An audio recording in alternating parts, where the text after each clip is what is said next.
Bonsoir à tous et bienvenue sur la parenthèse RH. Ce soir, focus sur la situation dans l'industrie de l'agroalimentaire, ainsi que sur le secteur de la formation. Belle émission à tous.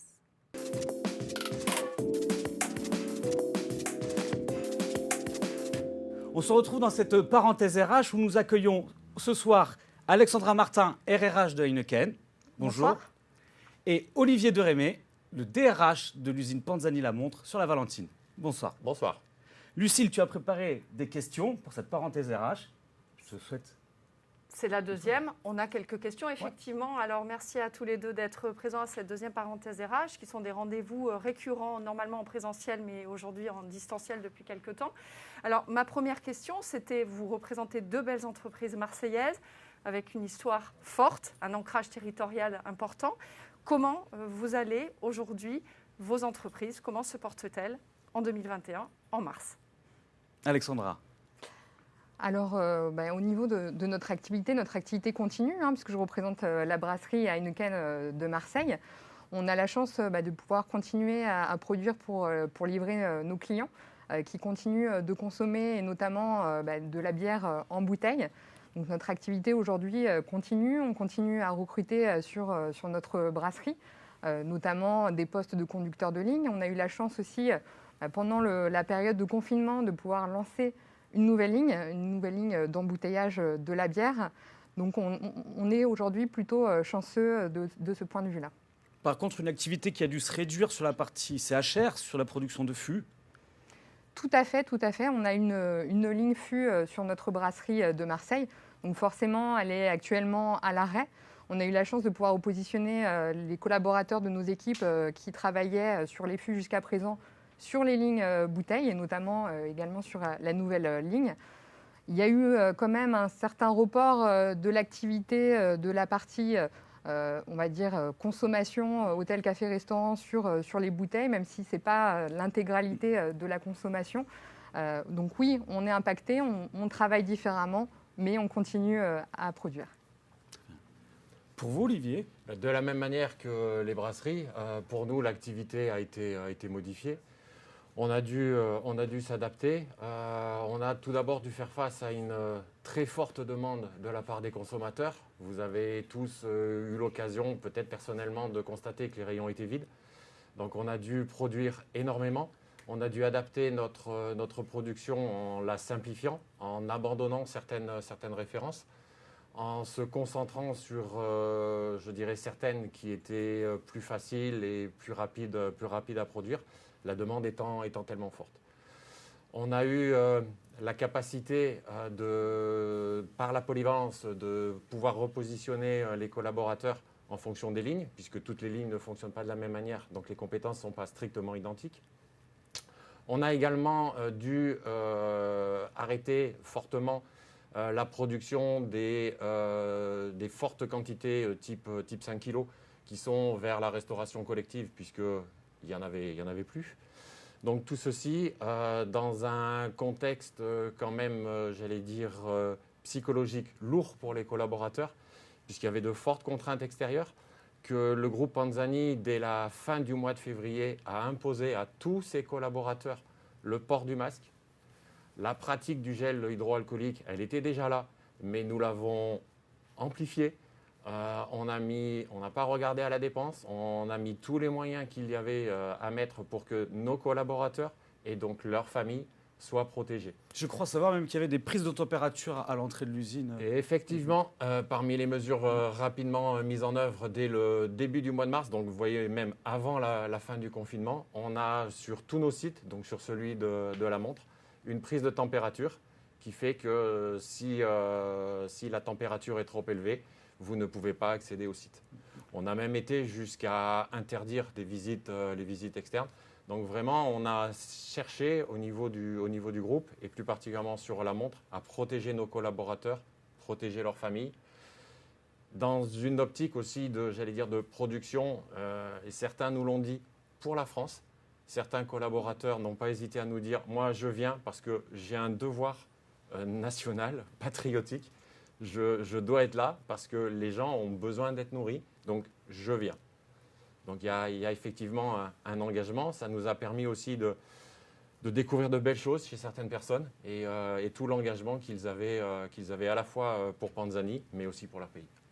Et du coup, en termes de communication interne, comment elle a été véhiculée dans vos deux entités? Est-ce que ça a été une communication plutôt mail? Est-ce que ça a été une communication téléphonique? Comment vous avez communiqué avec vos collaborateurs par rapport à la situation et tout ce que vous avez mis en place au sein de vos entreprises? On a continué à communiquer avec eux en présentiel, puisqu'on est des sites industriels donc, qui continuaient à fonctionner pendant la crise, bien sûr, en favorisant des communications à distance, en petits groupes, etc., avec toutes les mesures sanitaires dont mon collègue parlait, qui ont été mises en place également chez Heineken. Mais nous, on favorisait essentiellement la communication auprès des équipes et la communication terrain. Alors effectivement, une communication, j'allais dire, qui utilisait tous les moyens. Les mails, certes, mais sur la ligne, non, il n'y a pas de poste avec messagerie électronique. Une forte présence. Effectivement, encadrement, direction d'usine, une forte présence auprès des collaborateurs pour effectivement passer les messages, rappeler que le masque, certes, c'est une contrainte, mais c'est dans un objectif qui va dans le bon sens. Se protéger, protéger nos familles.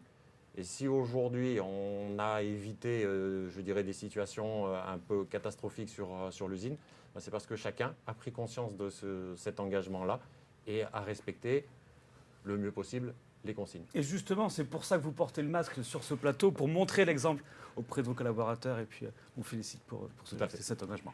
Alors c'est vrai qu'à la parenthèse RH, régulièrement, on pose aussi les questions de recrutement, vous en avez parlé tout à l'heure, mais aussi de formation, puisqu'on est très engagé, Cadge aussi, dans la formation continue. Mais du coup, vous, tous les deux, comment est-ce qu'il y a eu des formations plus poussées depuis un an ou pas, où vous êtes resté sur toujours un engagement formation continue pour vos collaborateurs qui n'a pas finalement été impacté plus que ça?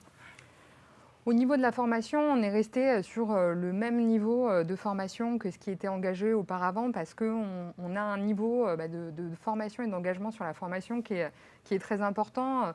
Vous parliez, on a parlé un petit peu avant de polyvalence sur les postes.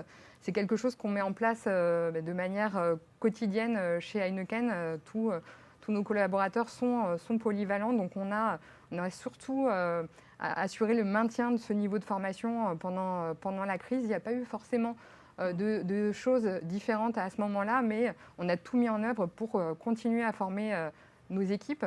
Comme je vous l'ai dit, nous, c'était une période qui était phare, puisqu'il y avait aussi le lancement d'une nouvelle ligne de production qui nécessitait des formations au poste de nos équipes dans le respect des mesures sanitaires, et tout le monde s'est organisé pour pouvoir mener à bien ces formations dans un respect des règles sanitaires, et ça s'est déroulé avec succès, donc c'est vraiment une fierté pour toutes nos équipes.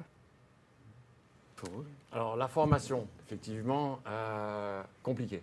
Une année extrêmement compliquée, une incapacité pendant un certain nombre de semaines, surtout des mois, de réaliser le plan de développement des compétences qu'on avait engagé. Une notion de polyvalence également, similitude également sur la mise en place d'une nouvelle ligne de production, puisque en fin d'année, on a inauguré une nouvelle ligne. Malgré tout, on a pris l'option de conserver le schéma, la stratégie de formation qu'on avait tracée. Il y a, je dirais, un engagement, il y a des mouvements qui sont engagés.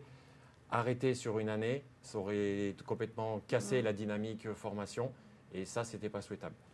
Donc, allez, on a été chercher des priorités. Bien évidemment, la priorité numéro 1, la sécurité. Donc, on a imposé le réglementaire comme étant en sécurité. On a mis des normes dans les salles, c'est 4 stagiaires, en fonction de l'espace, un formateur, même pas en fonction de l'espace. On a dit 4 pas plus de 5. Pas plus de 5. Et on avance comme ça. Tant pis, on a démultiplié les sessions, c'est pas grave. Mais au moins, on a tenu nos engagements. Et puis après, il y a effectivement toute la formation métier, soit avec des organismes externes. Donc là, c'était compliqué puisque dans un premier temps, interdiction. Nous-mêmes, nous avions posé des interdictions d'entrée sur le site. Donc on n'était pas pris au piège, mais je dirais respectueux des contraintes qu'on avait posées. Et on a quand même ouvert certaines exceptions, parmi lesquelles les sessions de formation. On a avancé notre plan et surtout garder cette dynamique. On ne souhaitait pas vraiment ralentir pour effectivement casser quelques élans qui sont importants pour les collaborateurs. On leur ouvre des perspectives de carrière. Ils ont bien compris qu'on essayait de faire le maximum avec le contexte, mais on a effectivement déroulé les actions qui étaient envisagées. On voit en tout cas des procédures, des respects, safety first comme on dit, Oui. et on s'en réjouit d'avoir des entreprises comme les vôtres sur notre territoire. Est-ce que tu as Moi, une j'avais question, peut-être Lucie ? une dernière petite question. On en a parlé tout à l'heure par rapport à l'engagement envers le recrutement des jeunes. On parlait de l'apprentissage, on parlait des contrats de professionnalisation. Voilà, aujourd'hui, votre politique, est-ce qu'il y a eu un impact ? On sait qu'il y a eu beaucoup d'aides gouvernementales qui ont été mises en place l'année dernière. Voilà, comment vos entreprises se sont positionnées justement par rapport à ça et à ce fameux recrutement de jeunes, moins de 26 ans ? Alors on peut parler du recrutement, mais on peut aussi parler de la situation des stagiaires qui étaient présents pendant le premier confinement. On avait vraiment volonté de maintenir l'engagement qu'on avait pris auprès de ces jeunes, de les former pour leur permettre de valider leur formation, malgré cette période de confinement. Donc nous, on avait pris un engagement de force. Ça a été effectivement, à un moment donné, notre priorité, c'était d'avoir le moins de monde possible sur les sites afin de garantir la sécurité de tous et éviter les interactions. Donc les stages avaient été temporairement suspendus en lien avec les écoles. Néanmoins, post-confinement, on a repris les étudiants qui étaient avec nous pendant la période de confinement et on leur a permis de terminer leur stage et d'avoir une durée de stage qui leur permette également de valider leur diplôme. Donc ça, c'est une première chose. Et aujourd'hui, sur nos recrutements stagiaires et alternants, on a gardé le même niveau de recrutement de stagiaires et d'alternants, puisqu'on pense sincèrement que c'est un plus à la fois pour l'entreprise, mais également c'est un engagement un engagement sociétal auprès des autres. Donc aujourd'hui, on continue. Ce n'est pas forcément les aides qui font qu'on va recruter plus ou qu'on va recruter différemment. C'est vraiment notre politique d'ADN et notre politique d'entreprise aussi. Merci Alexandra. Pour ce qui concerne Panzani la montre, j'ai quasiment les mêmes observations à formuler. Je retiens surtout la formule, ce n'est pas les aides qui nous ont fait embaucher, notamment sur l'apprentissage. Aujourd'hui, on a en moyenne 9 apprentis par année. On a une politique stagiaire aussi qui a été, alors elle, durement touchée parce qu'effectivement, dans la mesure où on avait interdit sur site, on a fermé pour un temps et on commence à peine aujourd'hui à réouvrir l'accueil des stagiaires. Mais c'est fait en harmonie et en concertation avec les écoles. Bien évidemment, les engagements qu'on a pris, on les tiendra. Alors, pas forcément à la date qui avait été initialement prévue, mais on les tiendra. Et sur l'accueil des alternants, on est dans notre engagement sociétal. Et effectivement, même si les choses sont un petit peu plus compliquées, on tient à la trajectoire et notre engagement envers le territoire, envers la société au sens large. Et on s'en réjouit. Olivier, merci. Alexandra, merci de votre participation pour cette parenthèse RH. Quelle transition. Nous allons accueillir maintenant notre deuxième invité, Lucille. Nous accueillons Romain Biraud, le directeur de l'Institut de la Cadenelle.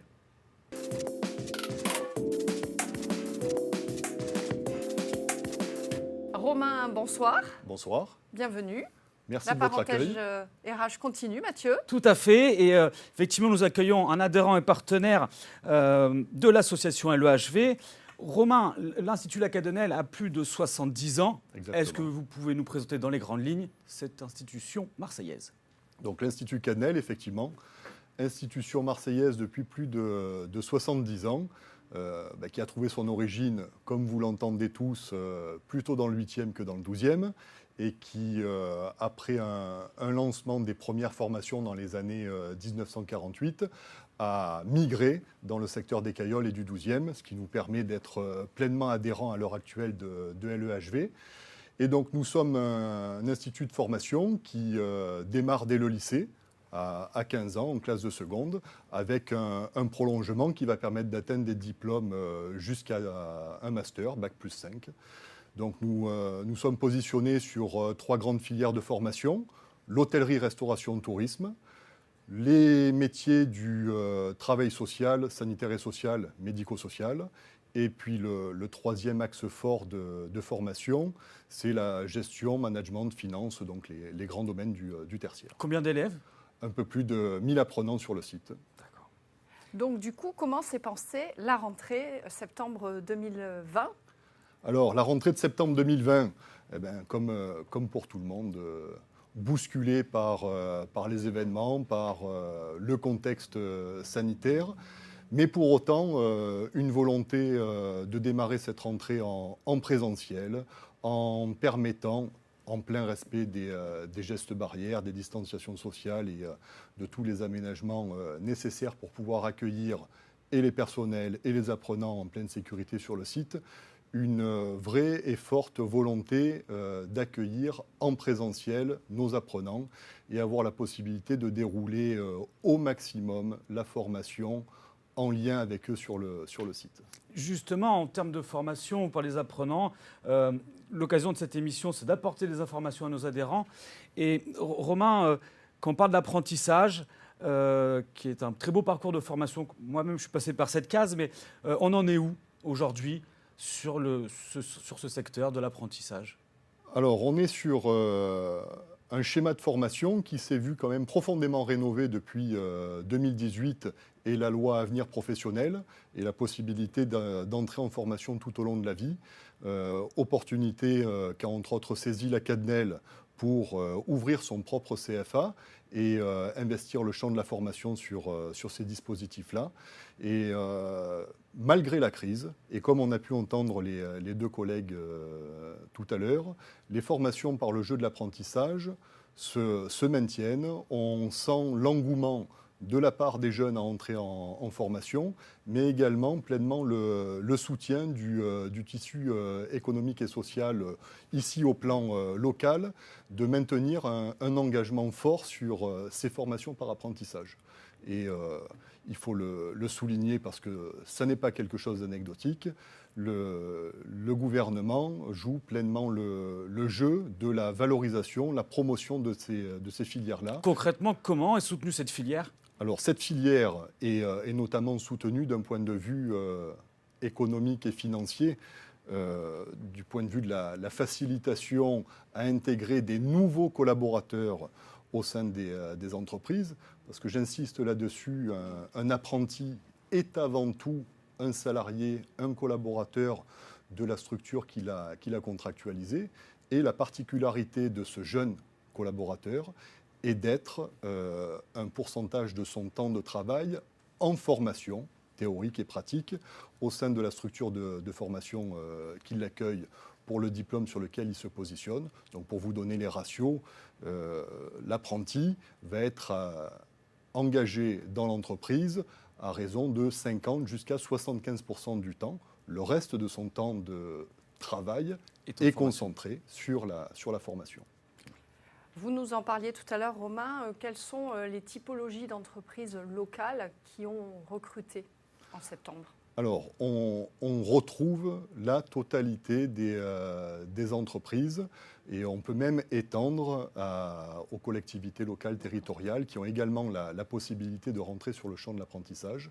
Mais quelle que soit la nature de la structure entrepreneuriale, j'allais dire presque unipersonnelle, comme on a pu encore entendre les collègues tout à l'heure, plusieurs centaines de collaborateurs, toutes ont la possibilité et également la volonté, parce que ça se constate au quotidien, de s'engager sur le champ de la formation par apprentissage et donc d'apporter un vrai élément de soutien en s'engageant dans la formation des jeunes. Un petit focus quand même sur les 12 mois au sein desquels on vient tous de vivre. Il faut bien se rendre compte que la population la plus jeune pâtit particulièrement du contexte sanitaire dans lequel nous évoluons, et donc de se sentir soutenu, épaulé par les entreprises dans leurs actions de formation, c'est extrêmement important. Et on s'en réjouit. Pour revenir sur ce focus, il y a, je crois, des mesures fortes de la part du gouvernement, des aides, des réductions. Est-ce que vous pouvez nous faire un petit zoom rapide et des chiffres apparaîtront forcément. Donc effectivement, vous allez avoir les chiffres qui vont se présenter dans le même temps. Contractualiser un apprenti, c'est donc s'engager à le rémunérer sur un pourcentage du SMIC, fonction de son âge et fonction de son niveau de formation. Ce qui est intéressant, au-delà du pourcentage du SMIC qui est à lui verser en rémunération, c'est que cette rémunération est exonérée de charges salariales et patronales. Donc, ce qui est quand même un vrai atout pour pouvoir doter sa structure d'un collaborateur supplémentaire. Et également, dans le cadre du plan de relance cette fois, en plein lien avec la crise sanitaire, la première année d'apprentissage peut se voir abondée soit de 5 000 euros, soit de 8 000 euros, fonction de l'âge de l'apprenti, 5 000 euros s'il est mineur, 8 000 euros s'il est majeur, pour pouvoir alléger l'engagement financier de l'entreprise sur la première année de formation. Et je rappelle aussi qu'on peut même embaucher un apprenti quelques mois avant le début de la formation, ce qui permet d'avoir à l'employeur le temps complet et l'apprenti dans sa structure. Tout à fait, exactement. On a la possibilité de contractualiser 3 mois avant l'entrée en formation, avec également des possibilités d'engager, si le contrat ne convenait pas, une rupture dans les 45 jours qui suivent la signature du contrat, et ce qui permet aussi d'avoir une grande facilité et aisance dans la manière d'engager ces contrats. Ou également passer par la case stage, qui pourrait être une solution. Et justement, nous sommes allés avec nos équipes interviewer Jean-Marc Sicki, le responsable de Ton Avenir, qui va donner quelques conseils et astuces pour l'orientation des jeunes.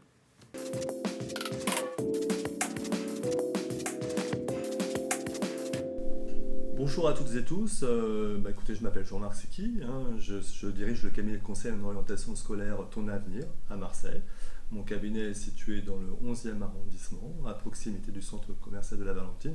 Alors je ne sais pas si Ton Avenir vous connaissez. Ton Avenir, nous sommes le premier réseau d'orientation scolaire privée en France, qui a été créé en 2009. Nous avons accompagné plus de 10 000 jeunes à travers la France. Et nous sommes assez fiers de pouvoir dire qu'on est certainement le réseau le mieux noté par les familles, avec un avis vérifié de 9,7 sur 10.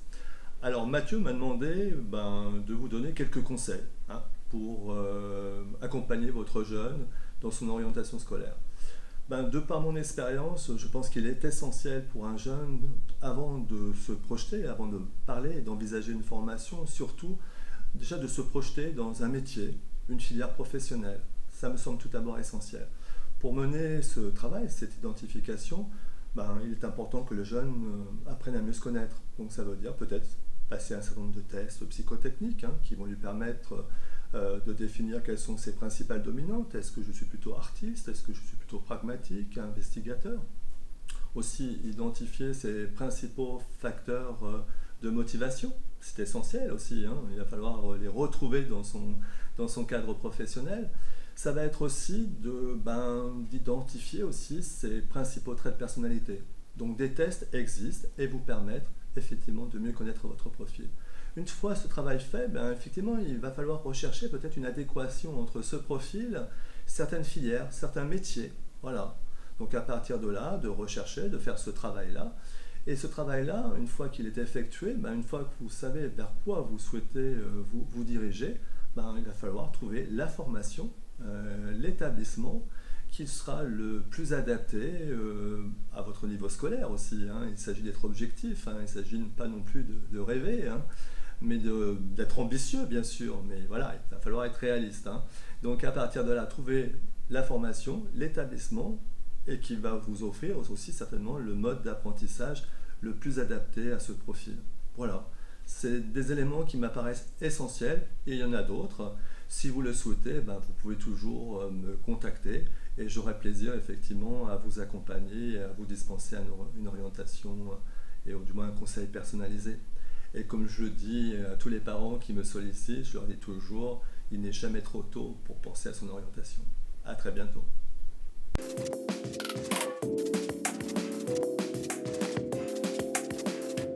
Merci Jean-Marc pour ces conseils. Nous ne manquerons pas de les diffuser. Et puis, de les communiquer à l'ensemble de nos adhérents également, qui ont forcément souvent aussi des adolescents dans leur cadre de leur orientation scolaire. Romain, merci pour avoir participé à cette parenthèse RH. Le binôme est toujours là. Lucille, au mois prochain. À bientôt. Bonsoir.